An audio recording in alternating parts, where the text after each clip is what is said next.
Six p.m. Pakistan Standard Time. Assalamu alaikum. This is Radio Pakistan. The news read by Daman Zaman. The headlines. The President and the Prime Minister have expressed grief and sorrow over the martyrdom of 12 security personnel during Khawarij's attack in Bannu. Pakistan and Saudi Arabia will take necessary steps to declare Islamabad and Riyadh as twin cities. The Minister of State for Information Technology has urged TikTok to use the platform for educational purposes. The Minister for Federal Education has commended the role of Cambridge University Press in imparting quality education in Pakistan.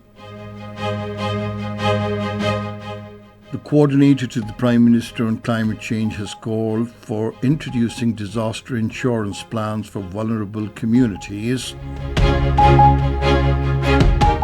The United Nations Security Council will vote today on a draft resolution calling for ceasefire in Gaza. And now the news in detail. The President Asif Ali Zardari and the Prime Minister Mohammad Shahbaz Sharif have expressed grief and sorrow over the martyrdom of 12 security personnel in the attack of Khawarij terrorists in Bannu. In their separate statements today, they paid tribute to soldiers for sacrificing their lives in the defense of the country and said sacrifices of the nation's sons will never go in vain. The President reaffirmed Pakistan's determination to completely eradicate the scourge of terrorism. He said the entire nation salute those who sacrificed their life for the safety of the motherland. The Prime Minister said Fitna ul Khawarij, which endangered the life and property of people, will have to pay a heavy price.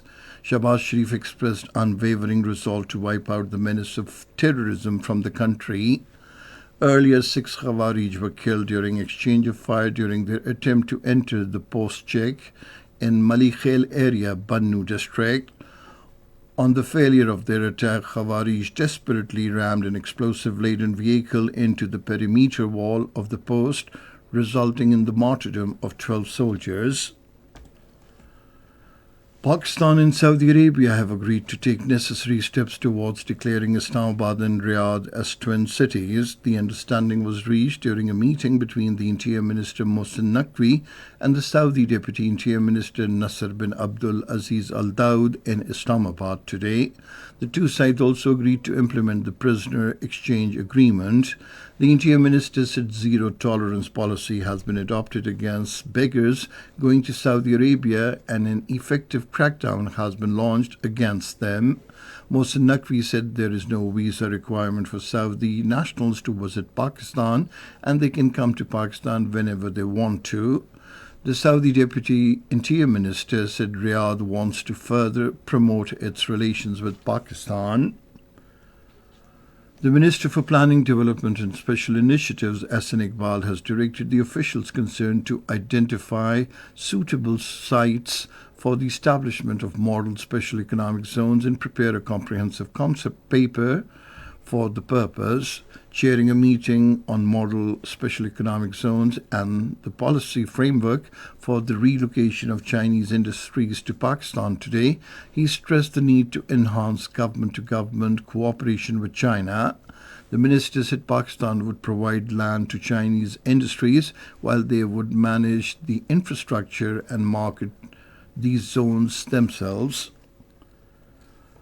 A delegation of TikTok led by the Director of Public Policy, Amir Jalan, called on the Minister of State for Information Technology and Telecommunications, Shahzad Fatma Khwaja, in Islamabad today.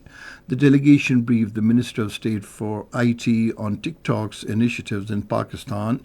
Talking to them, Shahzad Fatma Khwaja said TikTok has a large number of users in Pakistan and it is the and it is utmost necessary that quality content must be available on social media platforms. She urged TikTok to use the platform for educational purposes, and the Ministry of Information and Technology will fully support TikTok in this regard. The Minister for Federal Education and Professional Training, Dr. Khalid Maqbool Siddiqui, has said Cambridge University Press is playing a positive role in imparting quality education to the youth of Pakistan. He was talking to a delegation led by the Managing Director, International Education for Cambridge University Press and Assessment, Rod Smith, in Islamabad today. The minister stressed that Cambridge University Press needs to expand its role in Pakistan. The Ambassador of Turkey, Irfan Naziroglu, Ambassador of Sweden, Alexandra Berg von Linde, and Consul General of Oman, Engineer Sami Abdullah Al-Khanjari, separately called on the Sindh Chief Minister Syed Murad Ali Shah in Karachi today. Bilateral relations, increase in trade and investment, promotion of tourism and other issues of bilateral interest came under discussion during the meeting. The Chief Minister invited the Turkish companies to invest in energy, coal mining and other sectors in the province where enormous investment opportunities are available. Syed Murad Ali Shah also invited Swedish companies to come forward and take advantage of investment opportunities in the province. Meanwhile, the Consul General of Oman, in his meeting, invited the Sindh Chief Minister for the National Day program of his country, which he accepted. This is Radio Pakistan. The opening ceremony of Pakistan-China Joint Exercise Warrior 8 between Pakistan Army and the People's Liberation Army of China was conducted at the National Counter-Terrorism Center, PUBB, today.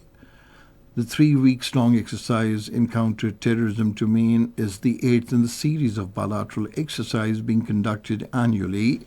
The exercise is aimed at refining professional skills through joint training, besides harnessing the historic military-to-military relations among the ironclad brothers. Lieutenant General Shahid Imtiaz Hilal Imtiaz Military Commander Rawalpindi Corps graced the occasion as the chief guest. The coordinator to the Prime Minister on Climate Change, Romina Khurshid Alam, has called for introducing disaster insurance plans for vulnerable communities. She was speaking at an event, Pakistan and the Global Shield, in Baku on the sidelines of COP29 Global Climate Summit today. The Prime Minister aide said Pakistan initiated efforts to integrate disaster risk financing into its broader loss and damage efforts. She termed integration of disaster risk financing as a crucial step towards building resilience and ensuring timely response. In connection with Baba Guru Nanak's 555th birth anniversary celebration, Sikh Yatris from across the world, including India, arrived at Gurdwara Dera Sahib in Lahore today. The Sikh Yatris travelled to Lahore from Kartarpur, Narowal, after performing rituals at Gurdwara Rohri Sahib, Ahmedabad.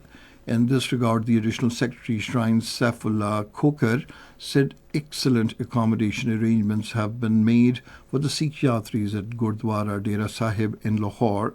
The Yatris will stay for 2 days at Gurdwara Dera Sahib in Lahore, and after this they will return to India via the Wagah border after completing their 10-day stay.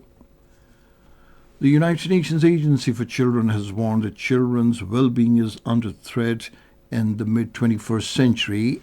In its annual report in connection with the International Children's Day, UNICEF said demographic shifts, worsening climate change, and rapid technological transformation risk are creating a bleak future for the youth by 2050 and beyond. 3 more Palestinians were martyred by the Israeli forces in Gaza today. According to media reports, 3 people have also been injured in the attack. The United Nations Security Council will vote today on another draft resolution calling for a ceasefire in Gaza. The latest draft resolution put forward by 10 elected members of the United Nations Security Council demanding an immediate, unconditional and permanent ceasefire. The supporting members are Algeria, Ecuador, Guyana, Japan, Malta, Mozambique, South Korea, Sierra Leone, Slovenia and Switzerland. And finally, the weather report. Mainly cold and dry weather is expected in most parts of the country during the next 12 hours. However, smog and fog is likely to prevail at isolated plain areas of the Punjab during morning and night hours. And that is the end of this news bulletin. For more news and analyses, log on to our website radio.gov.pk, and you can also watch the live video streaming of our bulletins on the link facebook.com/Radio Pakistan News Official.